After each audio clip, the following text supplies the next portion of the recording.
welcome to Dialogue. Just this year, Ethiopia became a new member of BRICS. What is the significance of Ethiopia's membership in the bloc, and how will this help foster greater Global South cooperation? What are the prospects for China-Ethiopia relations in terms of trade and cooperation in global affairs? To delve deeper into the questions above and beyond, I sat down with the former President Mulatu Teshome of Ethiopia. I'm Xu Qinduo.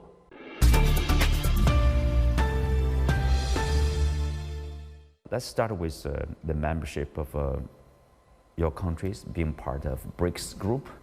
So what's the expectation in terms of the economic development, in terms of Ethiopia's international standing? It is very important for Ethiopia to be a member of the BRIC or the BRICS. When we look into the economic benefits, one, Ethiopia will enlarge its sphere of trading with the members of the BRICS member countries. Yes, BRICS member countries. And very much important is Ethiopia again will be beneficial from direct foreign investment from the BRICS countries like especially China, where we have already very encouraging signs for Ethiopia's overall development when it comes to attracting foreign direct investment.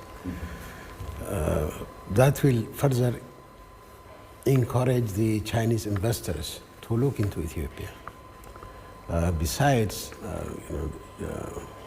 China, India, Russia, Brazil, and other new members like UAE or Iran, South Africa, all of them, 10 of these countries may look at each other as a favorable, friendly country to invest in each other's countries and also to trade with each other. So it is very important opportunity, very good opportunity for Ethiopia to have been able to enter into this important club.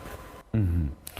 You mentioned about like a potential a stronger relationship with other economic relationship with other BRICS members, including China. We know that China has been investing in your country, for example, with the building of industrial parks, and also that's of course in addition to this Addis Ababa Djibouti railway, for example. How do you look at the trade relationship and the investment from China? Ethiopia's biggest trade partner is China. Ethiopia imports from China a lot, and Ethiopia also exports to China, even though Ethiopia's export to China is very limited. But I think given the tax-free importation, tariff-free importation decisions by China from third world countries, from African countries, it is hoped that the trade volume will further increase, and the Ethiopia's export to China will definitely is going to increase. The important thing Ethiopia is aspiring to get from China is investment.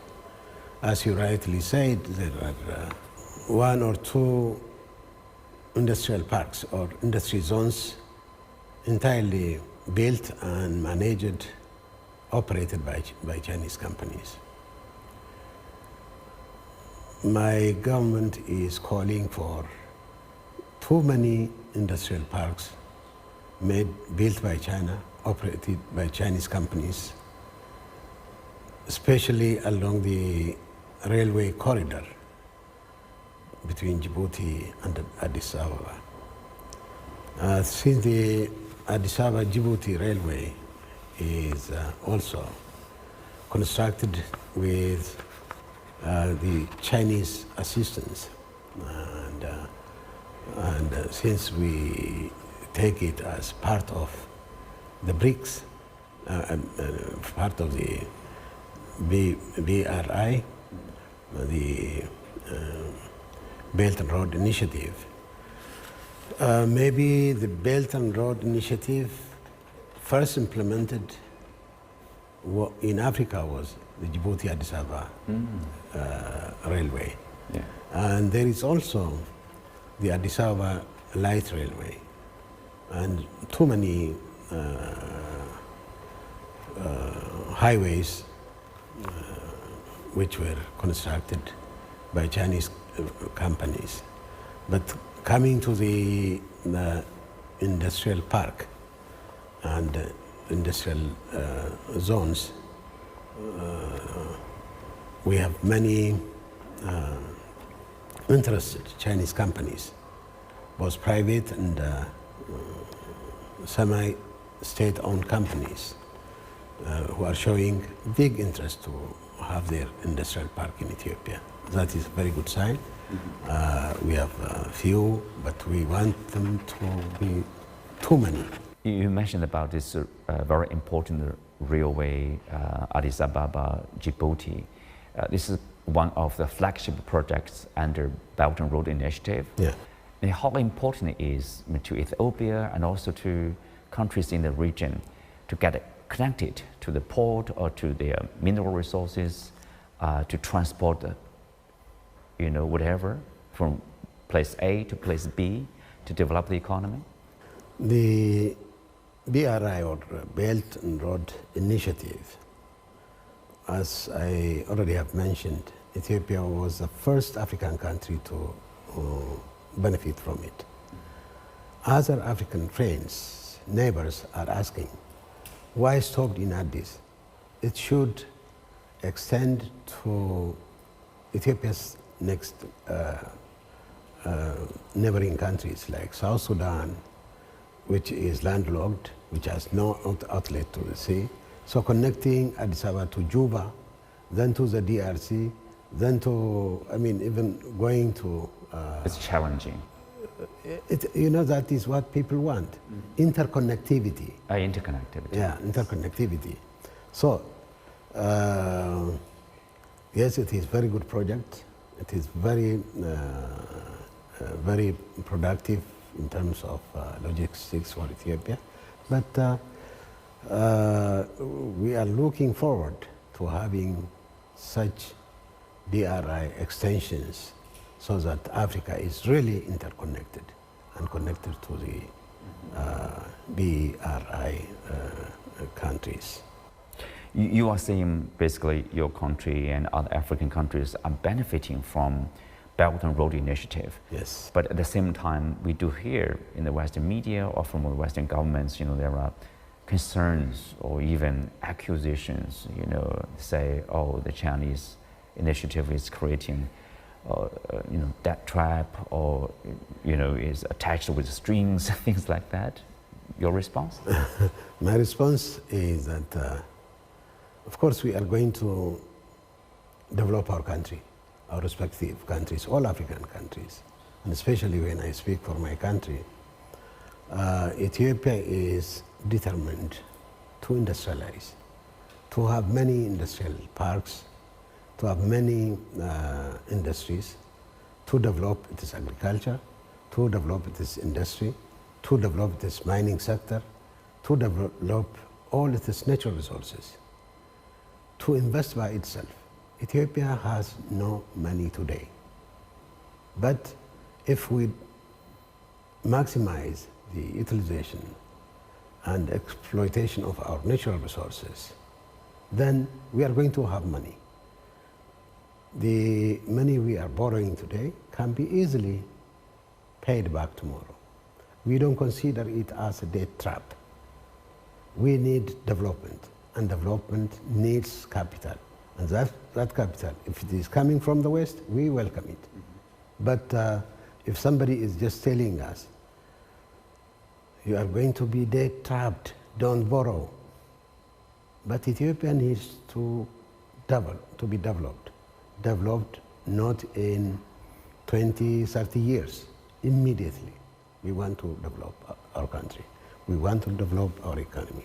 Indeed, I mean, Ethiopia has been, the economy has been growing rapidly. Yes. You know, people call it like a mini China in Africa. That's right.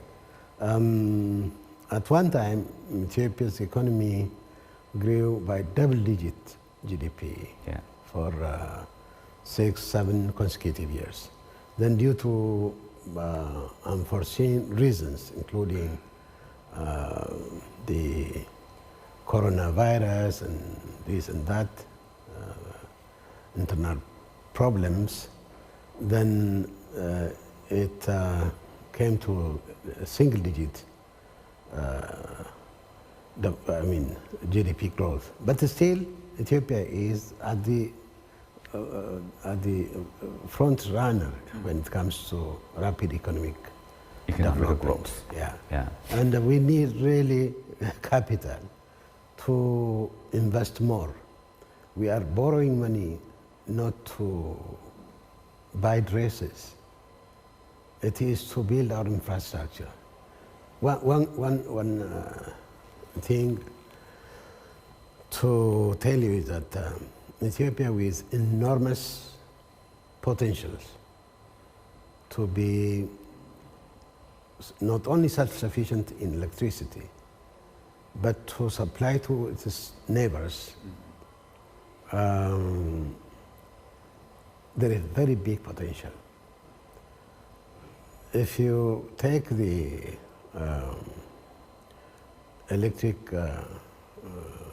hydroelectric dams which are under construction or which are somehow near to completion, one is the Renaissance Dam of Ethiopia, which is going to produce around 6,000 megawatts of electricity. That's going to be number 8 in the world, and of course number 1 in Africa. Okay. Since this hydroelectric power is built on the Abai River, and the upstream of this the Renaissance Dam, still we can have many dams, many hydroelectric potentials, and other Ethiopian rivers. We have several rivers which can produce hydroelectric power. So, besides we have the wind, solar, as well as the geothermal potentials to have develop our energy. And once the energy is developed, Ethiopia is a well-prepared country for industrialization. Speak of economic growth and also relationship with countries like China, like the U.S. We know that it's reported that the U.S. decision to keep Ethiopia suspended from the African Growth and Opportunity Act, or AGOA, which is forcing the country to look east for alternative textile and clothing investment and export sales. So tell us more on that. Yeah, for any country, truly speaking, for any country, what is decisive, very important for its own economic growth is not the preferences, special preferences we get from this country or that country. It has to be the Ethiopia's internal capacity to produce, to manufacture, to develop our agriculture, have many products, agricultural products, have industrial manufactured goods to export, and develop our infrastructure to be able to efficiently export these items. Of course, it will be a plus. If we get the AGOA, it will be a plus for Ethiopian investors or any investor who comes to Ethiopia to get tax-free or duty-free access to U.S. market. I think that will come soon. That it is not something which is closed on. The door is not closed on Ethiopia, but for the time being, we are not benefiting from AGOA, but it will come. But however it comes or not, Ethiopia can develop fast enough by using its own potentials. What we look into is taking Ethiopia's natural resources to be fully utilized. We have very good agricultural land, very fertile soils, good climate, and another area which is untouched is the mining sector. The mining sector was untouched. That also will help Ethiopia's industrialization, Ethiopia's economy to benefit from it, and tourism is another area for Ethiopia, because as a tourism attraction spots, we have ancient historical places, yes, both natural beauties and ancient historical heritage combined. Very few countries have that, and Ethiopia offers to any interested tourist either to visit the historical as well as the natural beauties of Ethiopia.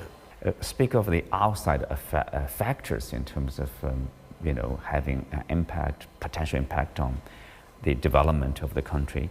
The U.S. President-elect Donald Trump, he talked about imposing 100% tariffs on BRICS countries if they reduce their reliance on the use of dollar. What do you make of that? When the BRICS member countries are trying to divert their medium of international trade using dollar or using Chinese renminbi yuan or Indian rupee, or maybe through bilateral, countries can do that. Yeah. Okay?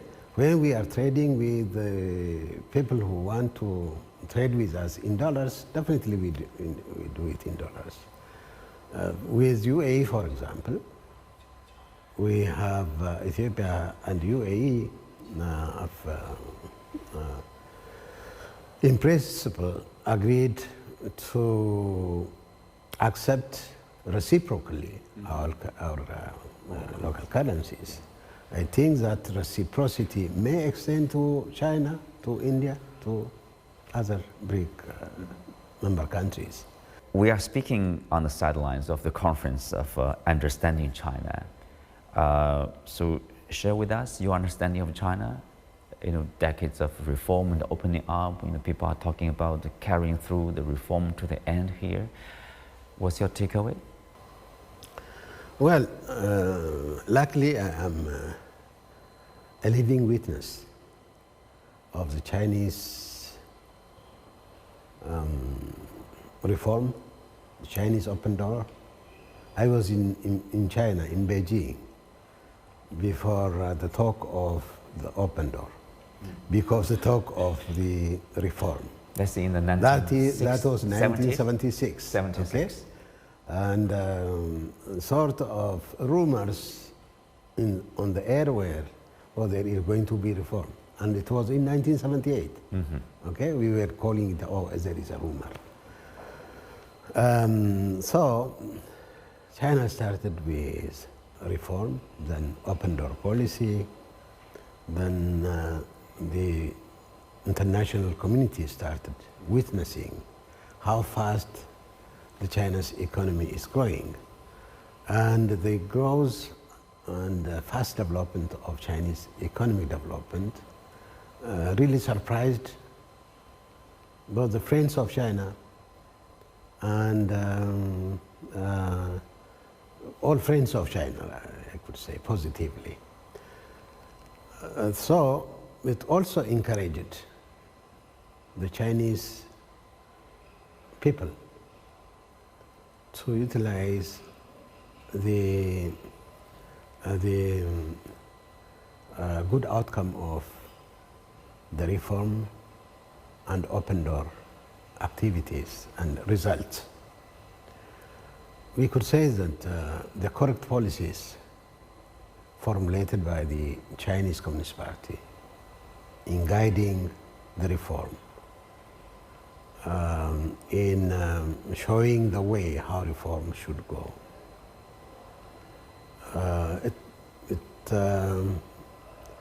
It came with good result after result after result, good result after good result. And if it was not correctly guided, China could have been in different course. But the correct policies, really, which was formulated by the party, implemented by the government and by the Chinese people, brought about prosperity of China, fast development of China. So when we talk about Chinese modernization and talk about Chinese fast economic development, the Chinese modernization, we have to start thinking where China was before the reform. Where was it in the 70s? Where was China in the 80s? Where was China in the 90s? And even up to the time when China was preparing itself to host the Olympic in Beijing. Really, I mean, the forceful coming of China to the global scene was not that visible. Some were asking, is really China ready to host the Olympic, which is so, I mean, sophisticated, so big? But China proved through the world, China can do it. Not only the Olympics, but something more than that. Yeah.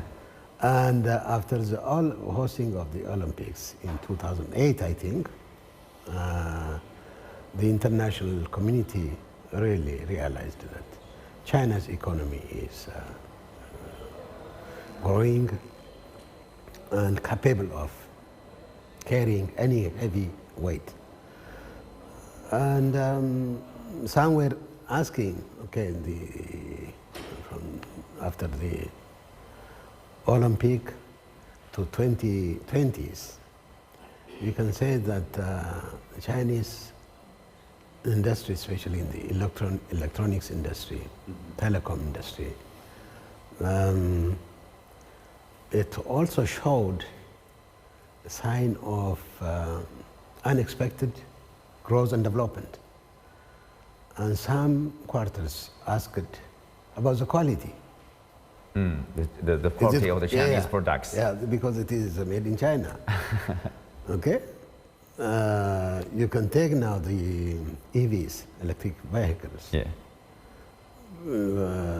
Had it been 5 years back, or if it is Chinese-made electric vehicle, you know, someone may tell you that. I don't believe that.